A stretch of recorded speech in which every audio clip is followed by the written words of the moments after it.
বন্ধুরা, এই গাড়িটা আমি কিছুদিন আগে সিলিন্ডার পিস্টন চেঞ্জ করেছিলাম। তখন খুব পরিমাণে মোবিল কম ছিল ইঞ্জিনে এবং ধোঁয়া মারছিল। তো খুব বেশি হলে 2 মাস আগে করেছি, এটা 2 মাস থেকে 3 মাস।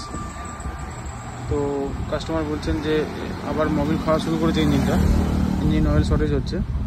তো আমি বলেছিলাম যে সিলিন্ডার পিস্টন পাল্টানোর পর 1500 কিলোমিটার পরে কিন্তু একবার মোবিল চেঞ্জ করতে হবে এবং সেটা আমার কাছেই করতে হবে, যে কোনো সমস্যা আছে কিনা সেটা দেখার জন্য, বা পুনরায় ইঞ্জিন অয়েল শর্টেজ হচ্ছে কিনা। কাস্টমার আমার কাছে ইঞ্জিন অয়েলটা চেঞ্জ না করে অন্য জায়গায় ইঞ্জিন অয়েলটা চেঞ্জ করেছিলেন। তো বলছেন যে এখন আমি 2000 থেকে 3000 কিলোমিটার চালিয়েছি, তো তার মধ্যে আমার 3বার ইঞ্জিন অয়েল চেঞ্জ হয়েছে, তো 3বারই কম বেরিয়েছে। তো তারপরে আমার কাছে ইঞ্জিনটা আবার নিয়ে এসছে। তো আমি এবার দেখবো যে ইঞ্জিনটা অ্যাকচুয়ালি কী হয়েছে, ইঞ্জিনের অয়েলটা কি আদৌ শর্টেজ হচ্ছে না সেই মিস্ত্রি যাকে দিয়ে ইঞ্জিন অয়েল চেঞ্জ করেছিলেন 2 থেকে 3বার, সে ইঞ্জিন অয়েল ড্রেন করতে পারছে না ঠিকঠাক, পুরোনো ইঞ্জিন অয়েল ভেতরে রয়ে যাচ্ছে, তার উপরে আবার নতুন ইঞ্জিন অয়েল ভরে দিচ্ছে। সেটা সমস্যা নাকি না ইঞ্জিন অয়েল কনজিউম করছে, সেটা আমি এবার দেখব।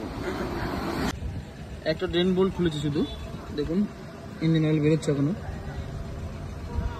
একটা ড্রেন বোল্ট খোলাতেই এতটা ইঞ্জিন অয়েল বেরিয়েছে। এখনো 2টো খোলা বাকি আছে।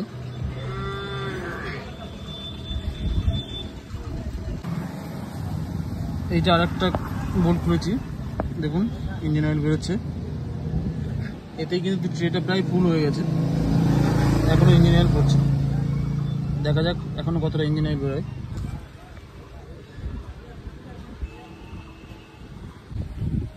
দুটো ড্রেন বোল্ট খুলেছি, এখনো সাকশন ফিল্টারটা খোলা বাকি আছে, তাতেই কতটা ইঞ্জিন অয়েল দেখুন। এই প্রায় 3.5 লিটারের কাছাকাছি ইঞ্জিন অয়েল ড্রেন হয়েছে। এরপরে সাকশন ফিল্টারটা খুলবো, তবে এই ট্রেটায় আর ইঞ্জিন অয়েল ড্রেন করা যাবে না। এই ইঞ্জিন অয়েলটা আমাকে অন্য একটা ব্যারেলে ভরে রাখতে হবে, তারপরে আবার ড্রেন করব। দেখি লাস্ট পর্যন্ত কতটা বেরোয়। সমস্ত মোবিল বের করে ফেলেছি, ইঞ্জিনের 3টে ড্রেন বোল্টই খোলা হয়ে গেছে। তো সাকশন ফিল্টারটা খোলার আগে যেই পরিমাণ মোবিলটা বেরিয়েছিল সেটা এই 2টো ব্যারেলে ভরে রেখেছি। দেখুন এটা একটা, এটা রয়্যাল এনফিল্ডের অরিজিনাল, আর এটার যার এটা পুরোপুরি ভর্তি আছে একদম। আর এই একটা জার, এটা দেখুন কতটা আছে, এই পর্যন্ত আছে। তারপরেও এখনো কিন্তু এতটা মোবিল আছে। এই ট্রেনের ইঞ্জিন অয়েলটা ভরবো ব্যারেলে, এবার দেখবো কতটা ইঞ্জিন অয়েল বেরিয়েছে। তো তারপরে বলবেন যে এই সমস্যাটা আমার নাকি মালিকের, না যে মিস্ত্রির কাছে মোবিল চেঞ্জ করেছে তার। দেখুন এটা ভর্তি আছে, এটা দেখলাম কতটা মাপ আছে দেখতে পাচ্ছেন।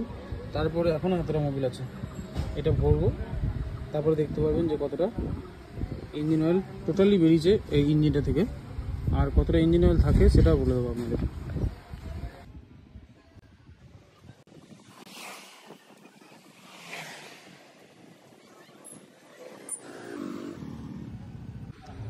তাহলে টোটাল ইঞ্জিন অয়েল বেরিয়েছে এটা 2.5 লিটার, আর এই 2.5 লিটার একটা জার আছে, এর প্রায় অর্ধেক। তার মানে ইঞ্জিন অয়েল টোটাল বেরিয়েছে 3.5 থেকে 4 লিটার। এই ইঞ্জিনটা থেকে টোটাল ইঞ্জিন অয়েল বেরোলো তাহলে প্রায় 3.5 থেকে 4 লিটার। 4 লিটারের কাছাকাছি ইঞ্জিন অয়েল বেরিয়েছে। অ্যাকচুয়ালি ইঞ্জিন অয়েলের ক্যাপাসিটি হচ্ছে 2 লিটার 300 থেকে 2.5 লিটার, আর বেরিয়েছে সেটা কত না 3.5 থেকে 4 লিটার। বাজারে এমন মিস্ত্রি অনেক পাবেন যারা রয়্যাল এনফিল্ডের ইঞ্জিন অয়েল ঠিকঠাক ড্রেন করতে পারে না, তারা জানে না যে কতটা ইঞ্জিন অয়েলের ক্যাপাসিটি এর। তারা নিজেদের বলে যে আমরা বুলেটের স্পেশাল কাজ করি। তো দেখতেই পাচ্ছেন যে কী অবস্থা ইঞ্জিনটার। 2.5 লিটার ইঞ্জিন অয়েল যেখানটা থাকে সেটা আমি প্রায় 4 লিটার ইঞ্জিন অয়েল ড্রেন করলাম। এমন তো নয় যে আমি ইঞ্জিন এক্সট্রা ভরে দিয়েছি, এখনও কিন্তু আমি এই ক্যাপটা খুলিনি। তো এই সমস্ত মিস্ত্রিদের কাছ থেকে খুব সাবধানে থাকবেন এবং নিজের গাড়িকে সুরক্ষিত রাখবেন। যতটা পারবেন এই সমস্ত মিস্ত্রিদের থেকে এড়িয়ে যাবেন।